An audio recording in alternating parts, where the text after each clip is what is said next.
All right. Welcome back, everybody, to another deep dive. This time we're going to be taking a deep dive into the world of engineering. Specifically, we're going to be talking about how things are made Okay. and the materials that those things are made from. Makes sense. You guys send over some excerpts from a WJEC engineering guide. Right. And trust me, there's some fascinating stuff in here. I bet. We're going to be talking about manufacturing processes Yeah. and material selection today. Two big topics. Yeah, two big topics. I'm excited.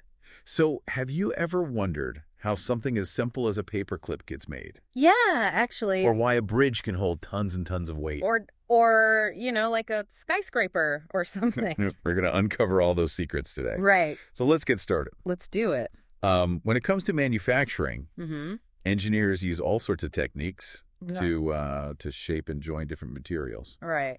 Um, It's really all about using the right technique for the job, though. yeah, and why is that? Well, I mean, think about it. Like, you want to make sure that the final product Right. can actually do what it's supposed to do. Right. So it has to be made a certain way. Fair. And you don't want it to be too expensive. Right. Of course not.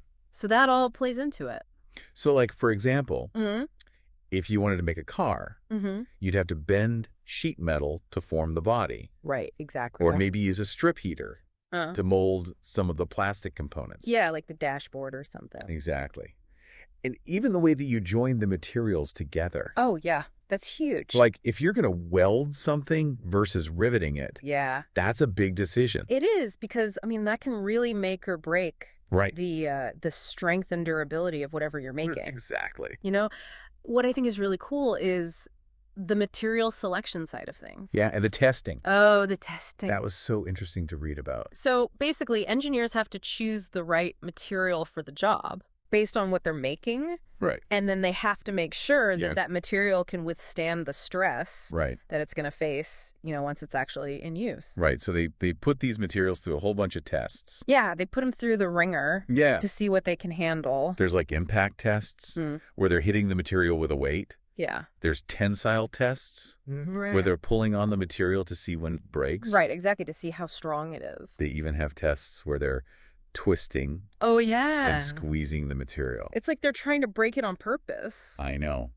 I guess they have to know its limits. They do, because otherwise, how are they going to know if it's going to work That's true. in the real world? Right. So it's all about finding out the material's personality. It's true. Like, is it tough? Huh? Is it flexible? Right. Or is it brittle? Yeah, exactly. And that's all really critical for safety. Because if something breaks unexpectedly, that's no good. That's no good at all. Nobody wants that. Nobody wants that. Yeah, so it's not just about how you make something. Right. It's about what you make it from. Exactly. I mean, like, you could have the best manufacturing process in the world, Right. but if you're using the wrong material, it's not going to matter. Right. Your product's going to fail. It's all connected. Totally. So give me an example of that. Okay, so think about this. Okay. If you're making something really delicate, Okay. like a piece of jewelry, Yeah. you might need to use some really intricate handcrafting techniques. Uh-huh. But if you're mass producing plastic components, Yeah. like, say, for a phone case, Mhm. then you probably use something like injection molding, Right. where you just pump molten plastic into a mold. Right. You wouldn't make a phone case out of wood No, not really. because it wouldn't hold its shape the same way. Yeah, and it would be way too heavy. It'd be way too heavy. I mean, I guess you could, but Nobody would buy it. no, nobody would buy it, yeah. Well, this has been so fascinating. Yeah. I'm really starting to look at everyday objects in a whole new light now. I'm glad. That's what we like to hear. So I think the big takeaway here Yeah. is that engineering is everywhere. It really is. Yeah. Think about it. Like, everything around us Yeah. was engineered. Right. It had to be designed and built by someone who knew there was so much thought that went into every single thing that we use. Right. Even just a simple paperclip. It's Yeah. pretty amazing. Well, I think you left our listeners with a really great thought-provoking question earlier. I did. Yeah, you said next time Oh, yeah, they yeah. pick up an object Right. to think about its journey from raw material to the finished product, I love that.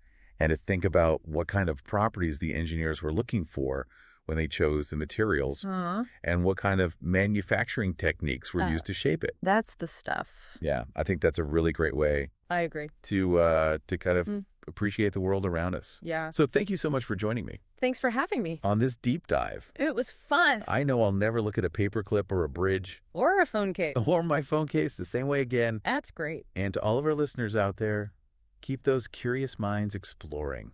Couldn't have said it better myself. Thanks again. You got it. We'll see you next time. Bye, everybody.